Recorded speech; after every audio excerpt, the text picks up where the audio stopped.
ni de los chicos, ¿no? Esto es lo que dice. Bueno, la provincia dice que sí. Dice que sí. Que están esos dispositivos, ¿no? Que son los del Plan Más Vida.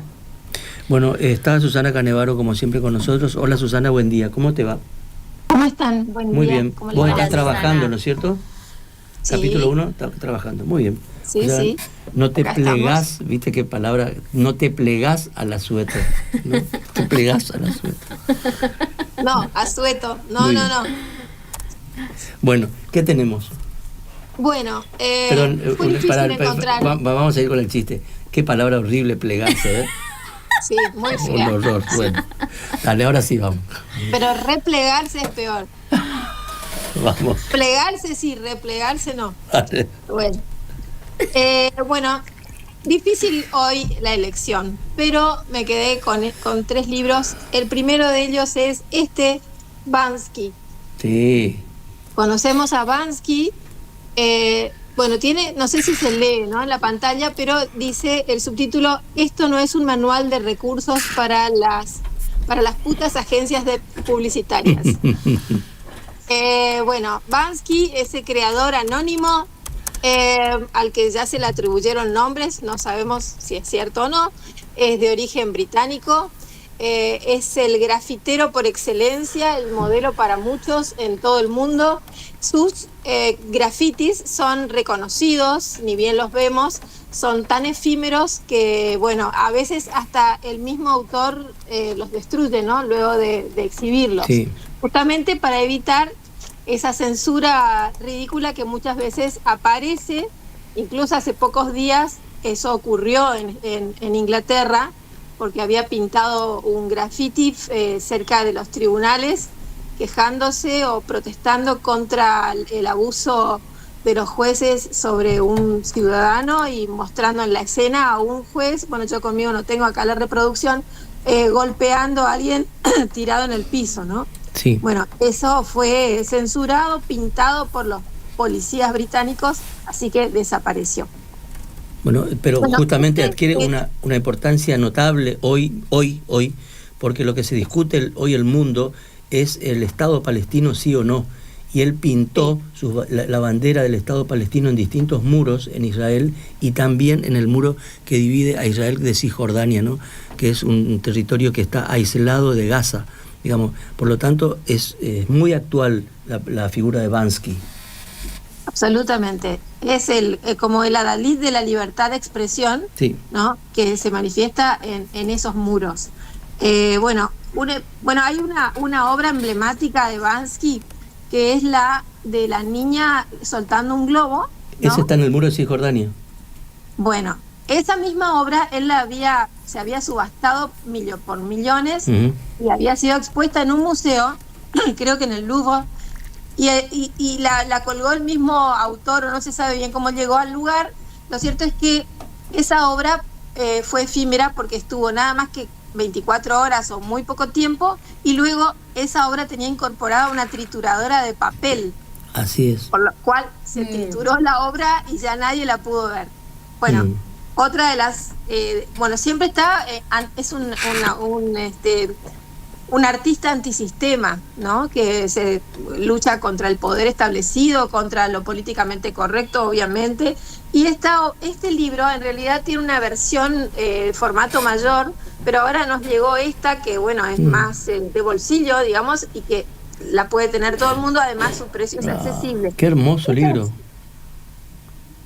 Hermoso el libro.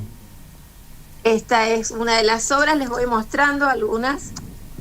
Tiene, por supuesto, el texto es de Bansky, porque todas las citas que están acompañando a las pinturas, o a los grafitis, mejor dicho, Uh-huh. son de su propia pluma, ¿no? En esta se ve, bueno, a esta mujer con un protector antigas. Famoso. Este otro, que es muy representativo, dice: sigue tus sueños, y los sueños están cancelados. Bueno, todo contra la cultura de la cancelación, contra la cultura de la antiexpresión. Luego este otro, ¿no?, el símbolo de la paz más amor, y hay un hombre, un médico, un graffiti que representa a un médico está ocultando ese corazón. Bueno, así todo este libro es fantástico. Yo creo que en realidad, más que una función estética, además cumple una función de interpelar al espectador, ¿no es cierto? Y tenemos la suerte de tenerlo acá ahora, porque, como dije, son obras efímeras y esto es como poder mantenerlas, conservarlas y verlas cuando uno tenga ganas. Así que este librito se llama Bansky, está publicado por la editorial La Marca Editora, editorial argentina, y está para todos. Así que bueno. Y que aparte es en un buen momento, porque ese video que ella dice de la obra que se destruye y qué sé yo, se volvió viral hace poquitas semanas y todo el mundo estaba hablando de eso también, entonces es como muy oportuno. Exacto. No, y lo otro que se debate hoy en el mundo, se debatió bastante, es qué tipo de arte es, si es efímero o no, porque en un momento determinado una persona quiso llevar al museo la obra de él, por lo tanto cortó un muro y está en un muro de un museo en San Francisco. Hay hay un video, un documental sobre este tema, ¿no? Un debate teórico sobre este tema. Es muy interesante la obra de Bansky. Bueno, bárbaro. Y este libro es maravilloso, ¿no? Y ahora en este formato, hermoso. Espectacular, pequeñito y muy hermoso. Muy bien. El segundo libro que traigo es argentino, narrativa argentina, del género que hoy está en boga, del que hablamos hace un tiempito, que es la autoficción.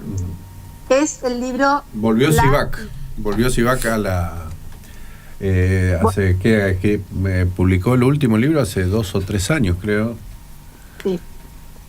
El anterior fue El salto de papá. Claro, ¿no? que también era como una especie de bueno, es una historia familiar, digamos, ¿no? El relato del suicidio de su padre. De su padre, sí, que fue llevado al cine, además, tremenda película y tremendo libro. Bueno, Martín Sivak, además de ser escritor, es sociólogo de formación y también es periodista. Este libro, La llorería, que tiene un título muy sugerente, La llorería habla de duelos. El duelo por la muerte de su propia madre, que es la que aparece aquí en la fotografía de tapa, ¿no? Junto a él. El duelo por una separación que fue muy traumática y con la que se inicia esta historia.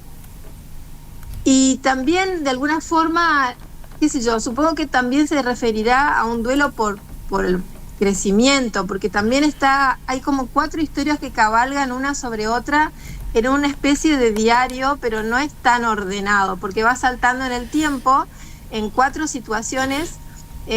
Bueno, una de ellas es este duelo por una mujer que lo abandona. Luego él emprende un viaje, una especie de aventura periodística junto a un periodista inglés, amigo suyo. Van en los años 2000 a Venezuela a entrevistar a Chávez. Y en ese periplo, bueno, dicen ellos, él reconoce que hay una especie de émulo hacia ese viaje en bicicleta del Che Guevara, ¿no? Y su amigo. Porque tiene esas connotaciones así de aventura de un territorio cuyos tintes políticos desconocen completamente o no conocen del todo, y bueno, y todo eso que esa mística que había alrededor de la figura de Chávez y de lo que en esos años ocurría en Venezuela. Bueno, también está la historia de su hijo, que uno de sus hijos en esos años también era pequeño. Bueno, él ya estaba separado. Ese viaje lo hace con 25 años, así que bueno, también logra reflejar esas mejor dicho, no tensiones, sino esas dudas, esas peculiaridades, podría decirse, de esa edad de los 25, aún cuando lo escribe en los 50, que hoy tiene 50 y pico, porque volver atrás no es fácil, pero mantener el tono, la idea o reflejar realmente lo que él pensaba en esos años no debe ser muy fácil de reproducir. Claro. Bueno, la historia de ese hijo, y mientras tanto el duelo por la muerte de su madre. Se entera de su enfermedad estando en Venezuela, y empieza a hacer el duelo ya con la enfermedad de la madre. Uy, perdón. la madre enferma de cáncer y bueno, se trata de eso, pero es un libro muy...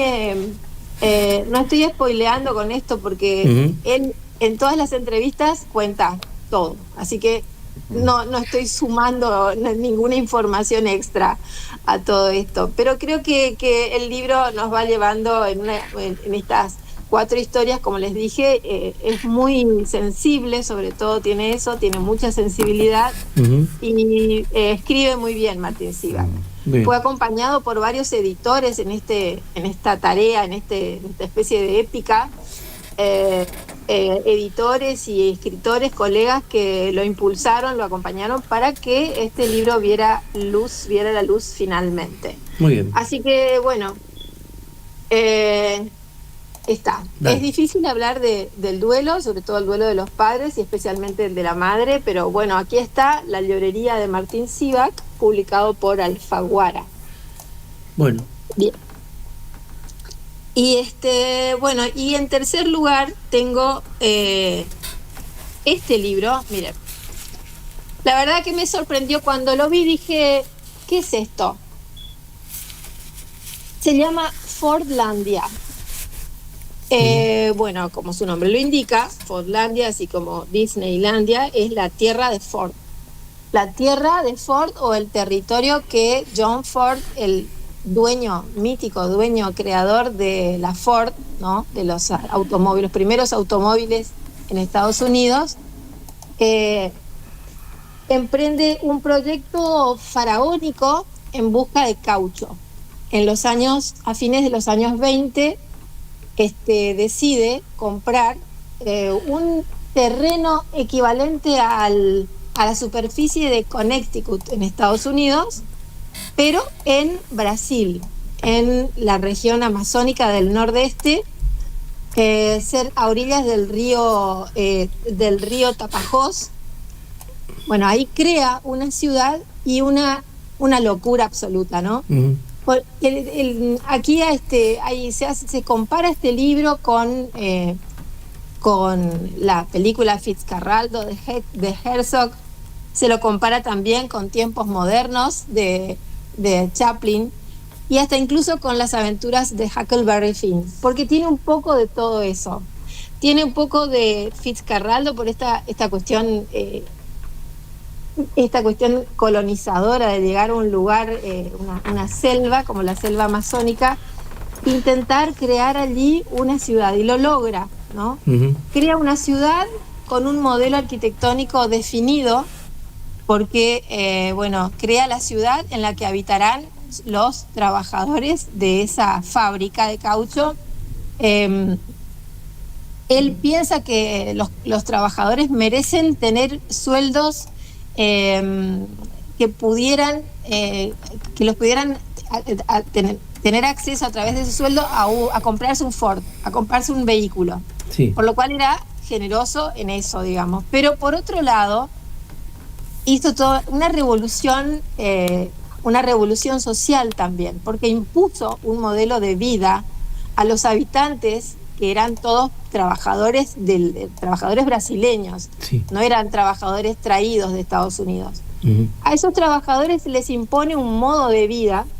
De hecho, les prohíbe, está prohibido el alcohol, está prohibido el juego, y también les impone hasta incluso la alimentación, porque bien, podría pensarse que es una idea genial, ¿no? De que tienen que cultivar su propia tierra, extraer los productos y alimentarse con esos productos, pero los obliga de alguna forma a comer pan integral, les cambia la dieta totalmente. Imagínense lo que significa eso. Les cambia la dieta con pan integral y leche de soja, por ejemplo. Cosa así. Sí. Muy loca. Bueno, después, porque en realidad esto que él hace fue porque en esos años Inglaterra obtenía caucho del sudeste asiático y había acaparado todo el caucho, con lo cual Ford quedaba escaso de caucho para fabricar las ruedas de sus vehículos y aquellos pequeños elementos que necesitaban para construir los vehículos. Entonces, bueno, toma esta iniciativa, ¿no?, de construir, de obtener su propio caucho creando esta ciudad y esta fábrica ahí en Brasil. Claro. Bueno, Fue una cosa, dicen, bueno, el Fordismo, sí, que así se conoce como modelo económico, es el ejemplo más claro de Fordismo, es esta ciudad, Fordlandia, o este proyecto. También, ¿por qué se equipara a tiempos modernos? Porque ahí aparece, ¿se acuerdan de la película de Chaplin? la máquina. Donde aparece la cadena de montaje y trabajo. Bueno, esa cadena de montaje es la que implementa Ford, ¿no?, en sus fábricas, donde cada operario tiene una función específica y que la cumple así repetidamente ad infinitum, digamos. Claro. Bueno, después, veo que es bien, veo que es voluminoso ese libro, así que sí, es un libro voluminoso, tiene muchas fotografías. Bueno, ¿en qué terminó todo esto? Claro. En un fracaso estrepitoso, Uh-huh. porque en un momento, no solamente había desmontado la selva amazónica para construir la ciudad, pero eso no fue lo peor. Cuando empieza a fallar, porque los trabajadores empiezan a volverse contra esas imposiciones, y esa sociedad bucólica empieza a destruirse, él crea otra ciudad cerca, con mayores restricciones, una ciudad más pequeña que se llamaba Belterra. Bueno, todo terminó en un caos no solamente provocado por por Ford, sino porque por ejemplo, desmontaban la selva en tiempos de lluvias. Uh-huh.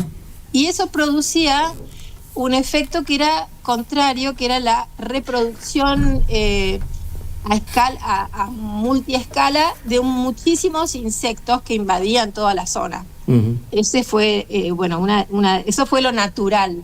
Pero lo no natural y la reacción humana fue que hubo rebeliones, hubo motines. Los jefes, que eran de origen norteamericano, tuvieron que huir a la selva, fueron perseguidos. Bueno, todo terminó muy mal, con una pérdida multimillonaria de Ford, además de todos los estropicios que había generado en el lugar, ¿no? Bueno, así que bueno, estos son los libros. Estos son los libros. Fordlandia. Entonces, sí, Fordlandia. No hablé del autor. El autor es Greg Grandin, que obtiene el premio, es historiador, y obtiene el Pulitzer por este libro, que esta edición es la primera en español, después de 20 años casi, así que publicada por Editorial Prometeo. La llorería, de Martín Sivak, de Alfaguara, autoficción, y el libro Bansky, publicado por La Marca Editora. Estos son entonces. Muchas gracias, Susana. A ustedes. Gracias, Susana. Gracias. Hasta la semana que viene. Susana Canevaro, de Chao. Capítulo 1, nos daba estas 3 recomendaciones de libros. Pausa breve y venimos enseguida.